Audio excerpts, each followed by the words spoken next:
Mayong muntag, payugin ninyo magluto ta og chicken tomato pasta. So akong gibuhat diri is nagbutang kog butter and then olive oil, nagisa ko og ahos og ang bombay. So pagkahuman ana, while nagisa na siya, ako nang gilunod ang shredded nga chicken nga leftover namo kagabi nga chicken crockpot. So with baby potato, so mo na siya akong gigisa.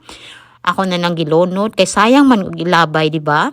So kaon pa man sad kagabi iraman sad ni dili man siya 1 week, and then ako na siya gibutangan og seasoning.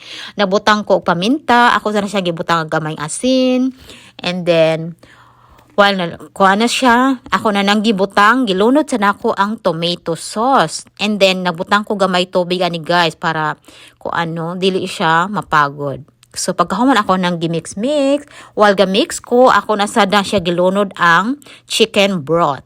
So akong gi-add ang chicken broth nga tansya-tansya lang na ako nga dili gud siya mausab ang lasa. Mao na siya nga chicken broth akong gigamit. So mao na siya. Gi-add na nako ang chicken broth.